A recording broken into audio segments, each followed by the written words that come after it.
In everyday life, we come across statements such as, "It will probably rain today." "I doubt that he will pass the test." "Chances are high that price of diesel will go up." "There is a 50-50 chance of India winning a toss in today's match." So these words like probably, doubt, chances, etc., these are used in these statements. It involve an element of uncertainty. For example, the first statement, "It will probably rain today." So probably rain will mean it may rain or it may not rain today. We are predicting the rain today based on our past experience. So similarly, all these predictions in this, all these statements are made like that.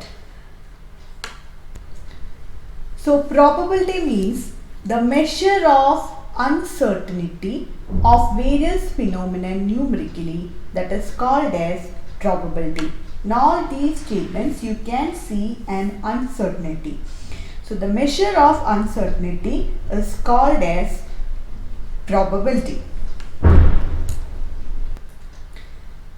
So actually the concept of probability has developed in a very strange manner.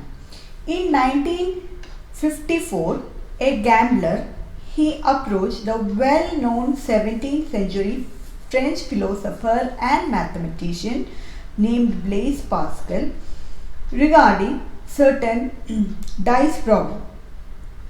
So the Pascal, he became interested in these problems and he studied them, and he discussed with another French mathematician called Pierre de Fermat. And both this Pascal and the Fermat, they solved the problems independently. So this work was the beginning of probability theory. So the first book on probability was written by an Italian mathematician. His name is J. Cardan, and the name of the book is Book on Games of Chance. Why we are studying probability? Though probability started with gambling, it has been used extensively in the fields of physical science, commerce, biological science, medical science, weather forecasting, etc. So there are three different approaches to probability. First one is statistical or empirical or experimental approach. All the three mean same only, statistical, empirical or experimental approach. And the second one is classical approach or theoretical approach. And the third one is axiomatic approach.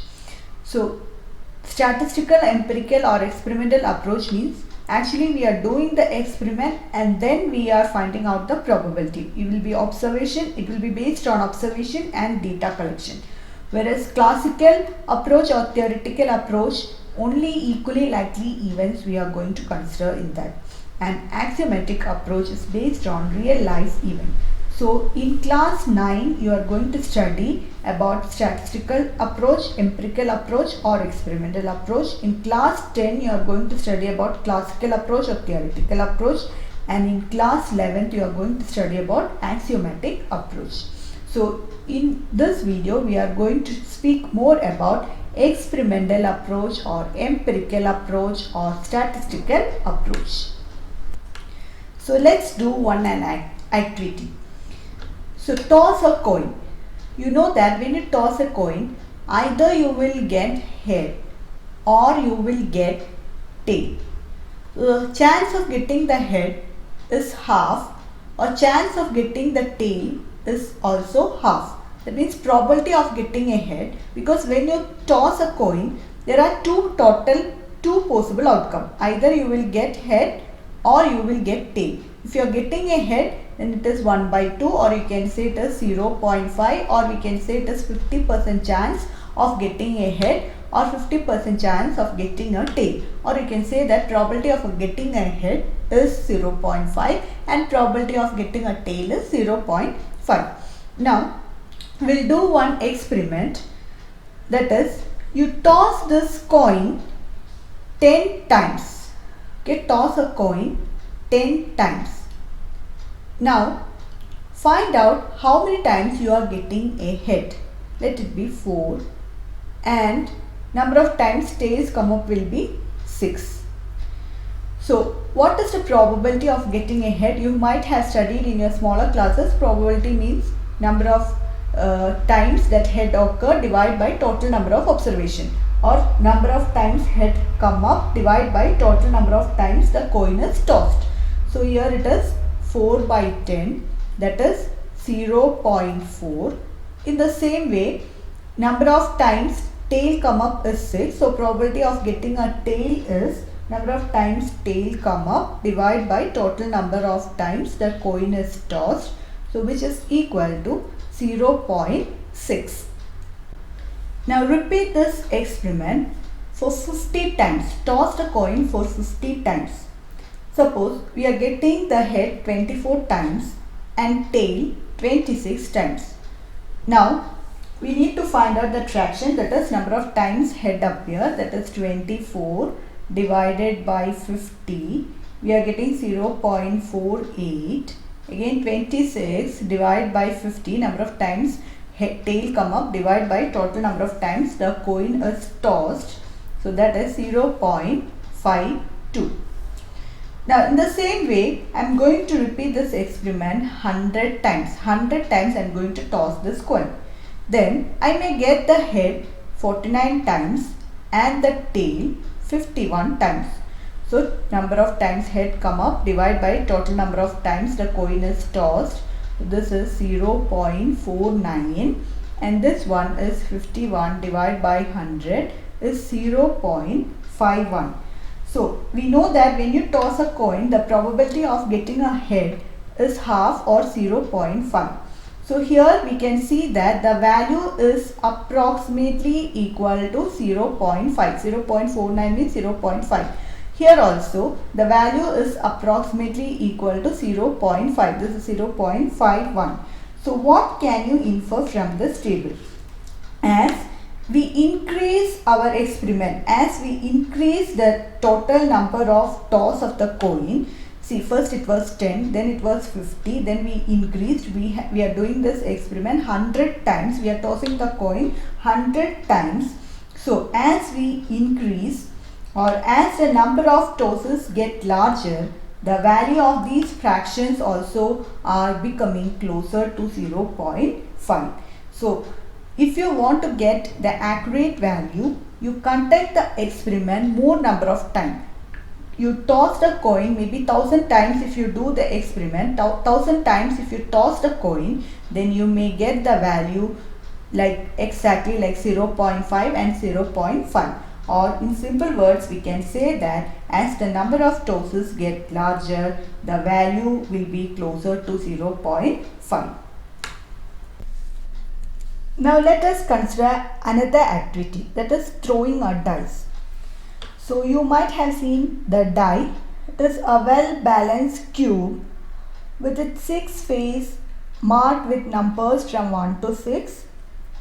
One number on each face, or you can see sometimes like this dots also appear in place of numbers. And in your smaller classes you have studied what is the probability of getting a number 2 when you throw a dice.